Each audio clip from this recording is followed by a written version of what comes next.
মা, আমি তোর জন্য দোয়া করি, আল্লাহ যেন তোকে সুখী করে। সাহস রাখিস।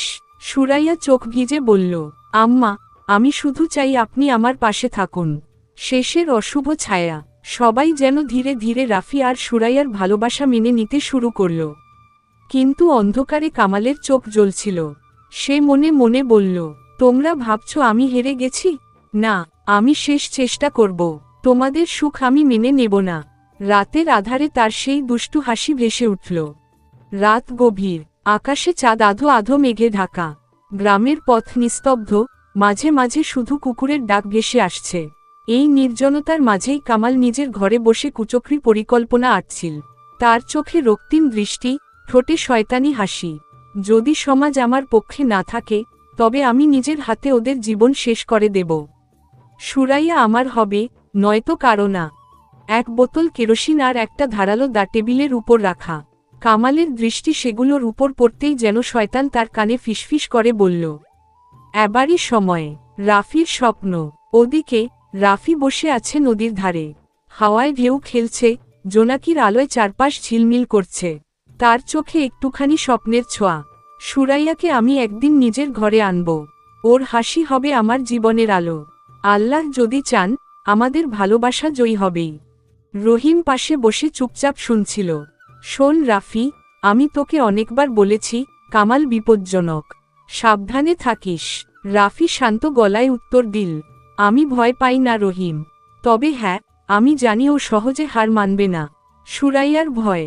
সেই রাতে সুরাইয়া নিজের ঘরে একা বসে কাঁদছিল। জানালার ফাঁক দিয়ে বাতাস ঢুকছিল। মনের মধ্যে এক অদ্ভুত ভয় দোলা দিচ্ছিল। সে মনে মনে দোয়া করল, আল্লাহ, তুমি আমাকে আর রাফিকে রক্ষা করো। আমি কাউকে দুঃখ দিতে চাই না। হঠাৎ সে টের পেল বাইরে যেন কেউ হাঁটছে। জানালা দিয়ে উকি মারতেই দূরে কামালের ছায়া ভেসে উঠল। তার শরীর শিউরে উঠল। সে দ্রুত জানালা বন্ধ করে মাটিতে বসে পড়ল। বুক ধড়ফড় করছে। না, এই মানুষটা আমাদের ধ্বংস করবে। কামালের ষড়যন্ত্র। পরদিন সকালে কামাল গ্রামে গুজব ছড়িয়ে দিল, শুনেছেন, রাফি নাকি সুরাইয়াকে নিয়ে পালানোর পরিকল্পনা করেছে। মানুষজন হতবাক। আবার শুরু হলো ফিসফিসানি। কেউ বলল, যদি সত্যি হয়, তবে গ্রামেই বড় লজ্জা। আবার কেউ বলল, কামাল সব বানাচ্ছে, ওর চোখে হিংসা। কিন্তু গুজব আগুনের মতো ছড়িয়ে পড়ল। রাফির সাথে মুখোমুখি। বিকেলে রাফি মাঠের পথে হাঁটছিল। হঠাৎ পিছন থেকে কামাল এসে দাঁড়ালো। কণ্ঠে বিষ ঝরে পড়ছে, শোন রাফি, তুই যত বড় সাহসী ভাবিস না কেন, সুরাইয়া আমারই হবে। রাফি শান্তভাবে তাকালো তার দিকে। ভালোবাসা জোর করে পাওয়া যায় না, কামাল। ভালোবাসা হৃদয় থেকে আসে। কামাল হেসে উঠল, হৃদয়, সমাজ, এসব কথায় আমার কিছু যায় আসে না। আমি যা চাই, তা আমি পাই। রাফি দৃঢ় কণ্ঠে বলল, তাহলে শোন, সুরাইয়া তোর হবে না, ও শুধু আমার। এই কথা শুনে কামালের মুখ লাল হয়ে গেল। সে ফিসফিস করে বলল, ঠিক আছে, তাহলে তোর শেষ ঘনিয়ে এসেছে। পঞ্চায়েতের নতুন সিদ্ধান্ত। গুজব ছড়ানোর পর আবারও পঞ্চায়েত বসল। মানুষজনের সামনে রাফিকে দাঁড় করানো হলো। একজন প্রবীণ বললেন, রাফি, আবারও অভিযোগ উঠেছে যে তুই সুরাইয়াকে নিয়ে পালাতে চাইছিস। এটা কি সত্যি? রাফি শান্ত কণ্ঠে উত্তর দিল, না, আমি পালানোর কথা ভাবিনি। আমি সবার সামনে ওকে বিয়ে করতে চাই। আমি সৎ পথে চলতে চাই। সুরাইয়ার মা কেঁদে উঠলেন, আমার মেয়েটা দোষী নয়, ও শুধু ভালোবেসেছে। কিন্তু কামাল তখন গর্জে উঠল, সব অভিনয়। ওরা আমাদের গ্রামকে অপমান করছে। ওদের শাস্তি দিতে হবে। গ্রামের মানুষ দ্বিধায় পড়ে গেল। কারো মন রাফির পক্ষে, কারো মন কামালের কথায়। মায়ের আত্মত্যাগ। সেই রাতে সুরাইয়ার মা গোপনে রাফির কাছে গেলেন। চোখ ভরা জল, কণ্ঠ কাঁপছে, বাবা, আমি জানি তুই সুরাইয়াকে ভালোবাসিস, কিন্তু আমি ভয় পাচ্ছি। কামাল তোকে মেরে ফেলতে চাইছে। রাফি মাথা নিচু করে বলল, খালা, আমি ভয় পাই না। আমি শুধু চাই সুরাইয়ার সুখ। মা রাফির মাথায় হাত রেখে দোয়া করলেন, আল্লাহ তোকে হিফাজত করুন। আমি চাই তোর হাতেই আমার মেয়ের হাত উঠুক। আগুনের রাত। কয়েকদিন পর, গভীর রাত, হঠাৎ গ্রামের মাঝখান থেকে চিৎকার শোনা গেল, আগুন, আগুন। মানুষ দৌড়ে বেরিয়ে দেখল, সুরাইয়ার বাড়ি আগুনে পুড়ছে। শিখা আকাশ ছুঁই ছুঁই করছে। সুরাইয়ার মা কাঁদতে কাঁদতে বলছেন, আমার মেয়েকে বাঁচাও। রাফি দৌড়ে গিয়ে আগুনের ভেতরে ঢুকে পড়ল। ধোঁয়ায় চারপাশ অন্ধকার, তাপ ভয়ঙ্কর। সে চিৎকার করে ডাকল, সুরাইয়া, কোথায় তুমি? অবশেষে সে তাকে এক কোণে অজ্ঞান অবস্থায় পেল। নিজের শরীরের পরোয়া না করে তাকে কোলে তুলে বাইরে নিয়ে এল। মানুষজন বিস্ময় দেখল, রাফি নিজের জীবন বাজি রেখে সুরাইয়াকে বাঁচিয়ে আনল। কামালের পরাজয়। পরদিন ভোরে মানুষজন খুঁজে পেল, আগুন লেগেছিল কেরোসিন ঢালার কারণে। সন্দেহ সরাসরি গিয়ে পড়ল কামালের উপর।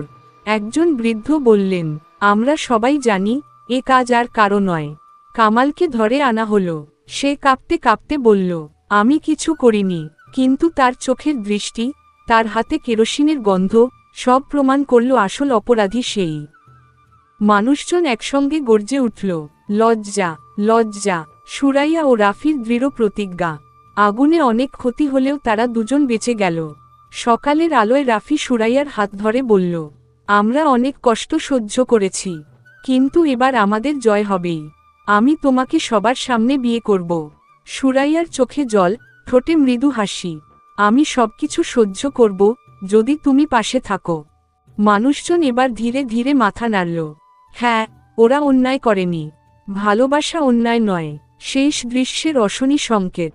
সবকিছু শান্ত হতে শুরু করলেও দূরে পাহাড়ের গা ঘেঁষে দাঁড়িয়ে থাকা এক অচেনা লোককে কেউ খেয়াল করল না। তার চোখ কামালের চেয়েও ভয়ঙ্কর। সে নিজে নিজে ফিসফিস করে বলল, এ কাহিনী এখানেই শেষ নয়। এখনও অন্ধকার অপেক্ষা করছে। রাতের বাতাসে সেই কণ্ঠ ভেসে গেল। রাতের আধারে নরম হাওয়া বইছিল। অর্পিতা বারান্দায় দাঁড়িয়ে আকাশের দিকে তাকিয়েছিল।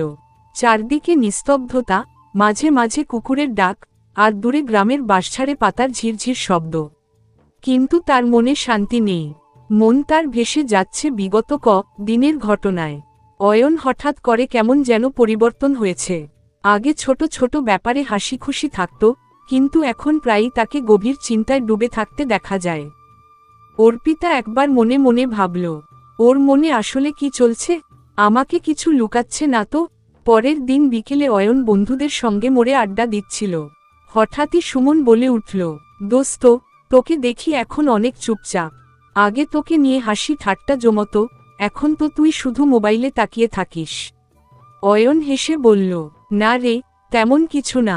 শুধু ভাবি, ভবিষ্যৎটা আসলে কেমন হবে। রিজওয়ান বলে উঠল, ভবিষ্যৎ তো নিজের হাতে বানাতে হয়। কিন্তু তোকে দেখে মনে হচ্ছে তুই একা একা অনেক বড় কিছু নিয়ে টেনশনে আছিস। অয়ন আর কিছু বলল না, শুধু চুপ করে রইল।